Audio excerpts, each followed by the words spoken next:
Bem, esse livro fala sobre o famosíssimo Rei Arthur, que já apareceu em tantos e tantos filmes, em tantos e tantos livros, em tantas e tantas séries. Claro que a pessoa que me escuta aqui agora já teve algum tipo de contato, já ouviu falar, já leu algum livro, ouviu algum filme, ouviu algum trecho, ouviu alguma citação em um desenho. É um personagem omnipresente na nossa cultura e por conta disso ele é um personagem muito estudado, né? Ele desperta a curiosidade de muitos e muitos estudiosos. Entretanto, não existe, vamos dizer, uma certeza, uma convicção se ele de fato existiu, se ele foi uma antiga divindade céltica que depois foi, digamos, humanizada, se ele era um personagem folclórico, se ele era um líder militar que teve algum destaque em determinado tempo histórico. Não existem, na verdade, grandes informações concretas, grandes informações reais sobre o Arthur histórico. O Arthur histórico, se existiu, ele era um bretão, ou seja, um celta que foi colonizado por Roma, né? E ele possivelmente ele vivia mais propriamente naquilo que seria o território galês, né, o território da Gália,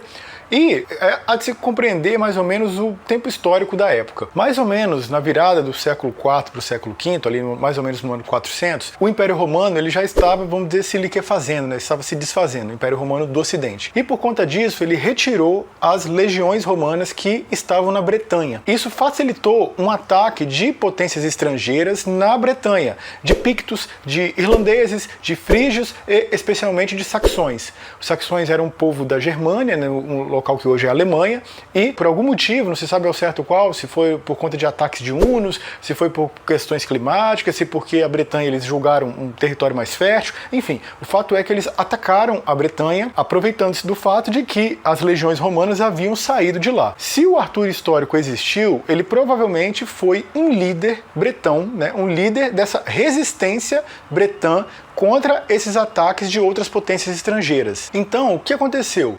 Difícil até que ele tivesse sobrevivido a algum tipo de documento, algum tipo de escrito, até porque os saxões eles acabaram prevalecendo, eles ganharam a guerra, né? Eles dominaram a Bretanha e resistiram inclusive aos ataques dos vikings.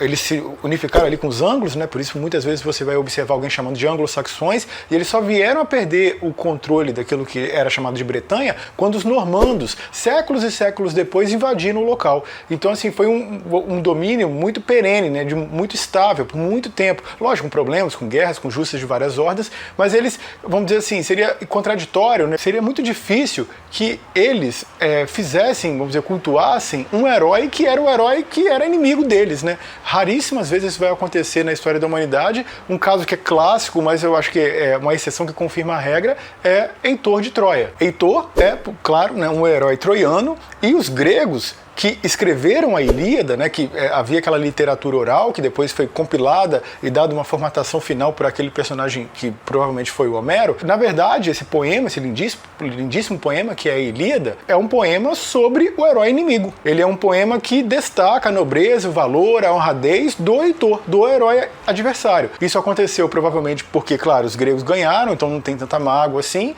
e é evidente ainda assim que existem caracteres nacionalistas incluídos, especialmente em interpolações tardias, que fazem com que a Ilíada destaque ao longo do texto que o Aquiles era especial, era isso, era aquilo, mas na verdade a história original era a questão do Heitor, né? Claro, a guerra entre os deuses, entre as cidades, os deuses que cada cidade cultuava, e especialmente a queda de Heitor, vamos dizer assim. É tanto que o livro não acaba com a queda de Troia, o livro acaba com a morte do Heitor, o que demonstra, né, um enorme desprendimento, né, uma enorme capacidade, vamos dizer assim, literária dos gregos de então. Isso já não aconteceu com o personagem histórico Arthur, se ele existiu, porque os saxões não preservaram nada da memória dele em documentos oficiais.